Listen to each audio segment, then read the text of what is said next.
Aci, salah satu karakter sentral dalam novel Demigod and Semi-Devil. Aci benar-benar berbeda dari karakter-karakter lain di novel Jin Yong. Dia termasuk salah satu karakter wanita terkejam di novel Jin Yong. Metode penyiksaannya sungguh mengerikan. Namun, mari kita selami kepribadian Nona satu ini. Sebelumnya jangan lupa untuk like dan subscribe channel ini dan simak sajian video kami kali ini.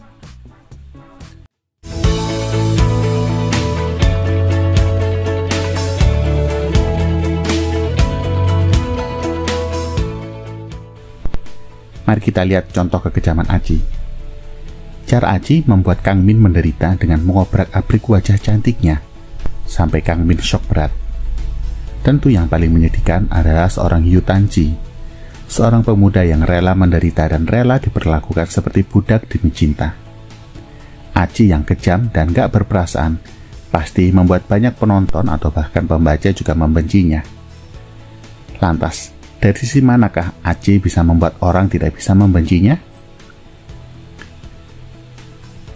Tahukah kalian bahwa adegan Aci menjadi buta ini tidak ditulis oleh Jin Yong sendiri, tetapi oleh penulis bernama Ni Kwang. Ni Kwang sangat membenci Aci. Stay tune di video ini, karena di akhir video kami akan membahas tentang Ni Kwang. Seandainya Ni Kwang tidak menulis hal itu, bisa jadi akhir cerita dari Aci akan sedikit berubah. Walaupun memang hidupnya ditakdirkan oleh penulis untuk menjadi tragedi. Awal dari tragedi Aci bermula saat dia mempunyai sepasang orang tua yang sangat buruk. Pertama ayahnya, Tuan Cheng Chun. Dia selalu menabur benih di mana-mana. Dia nggak peduli tentang anak-anaknya. Kemudian ibunya, Ruan Ching Chu, juga merupakan wanita-wanita Tuan Cheng Chun yang juga tidak becus mengurus anak. Jika kita melihat wanita-wanita Tuan Cheng Chun yang lain, semuanya membesarkan anak-anak mereka sendiri. Hanya Ruan Ching Chu yang meninggalkan darah dagingnya sewaktu kecil, dan bahkan dia tidak buru-buru mencari mereka setelah mereka berpisah. Ruan Ching Chu hanya peduli dan menyayangi orang yang disukainya, yaitu Tuan Cheng Chun. Berbeda dengan saudaranya, Acu, dia diperlakukan dengan begitu baik oleh keluarga Murong. Keluarga Murong tidak memperlakukan pelayannya dengan kasar. Murong Fu sendiri sering berpergian, sehingga sebagai pelayan tugasnya termasuk ringan. Bisa dibilang Acu menjalani kehidupan yang nyaman. Namun, kehidupan Aci berbeda dengan kehidupan Acu. Pengalaman hidup Aci di sekte Xingqiu sangat sulit. Di Xingqiu, para murid diajarkan untuk menyakiti orang lain. Kalau tidak, mereka akan disakiti oleh orang lain. Aci dibesarkan di lingkungan ini, sehingga apa yang dilakukannya untuk tahap selanjutnya mestinya bisa kita pahami. Tidak ada orang normal di sekte Xingqiu. Dari tingkatan atas sampai ke bawah, para murid berjuang sampai mati untuk mendapatkan kedudukan yang tinggi. Kemampuan bela diri Aci termasuk rendah, dan kemampuannya untuk bertahan hidup di sekte Xingqiu sepenuhnya merupakan hasil usahanya sendiri dalam memenangkan hati Ding Junqiu, karena Aci pintar menyanjungnya. Sekilas, kalau kita baca novel dari Jin Yong, kita akan mengetahui bahwa Ding Junqiu itu orang yang pedofilia.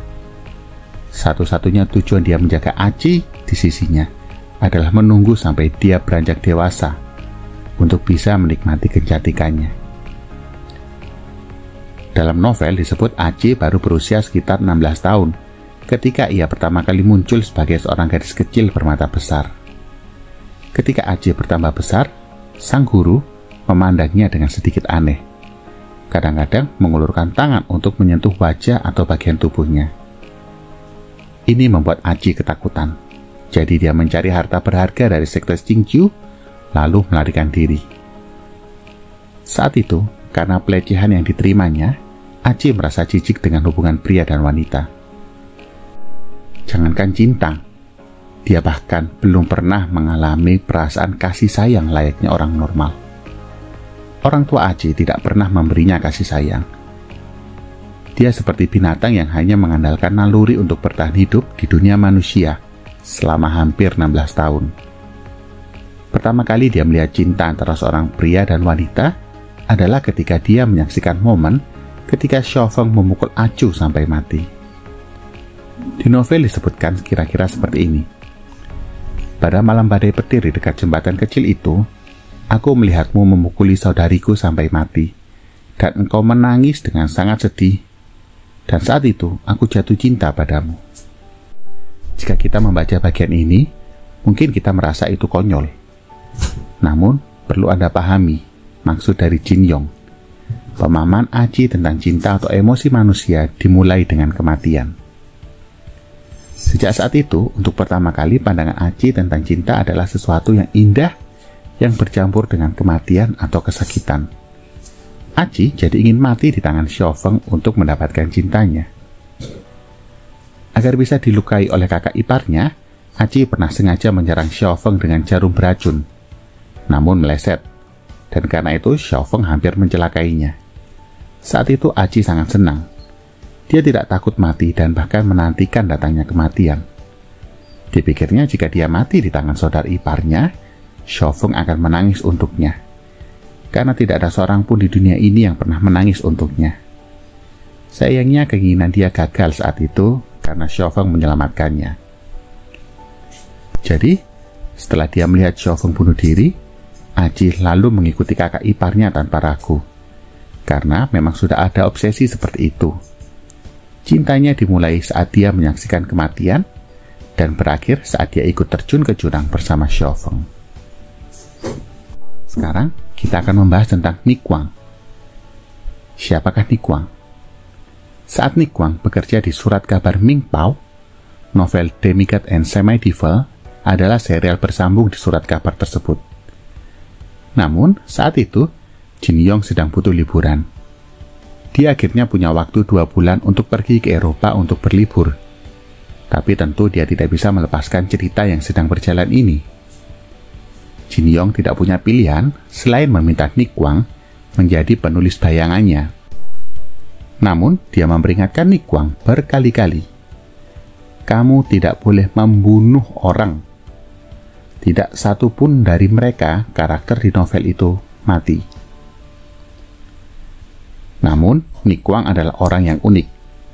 Dia susah dikendalikan dan suka membuat onar. Nikuang paling benci dengan karakter Aci dalam novel ini.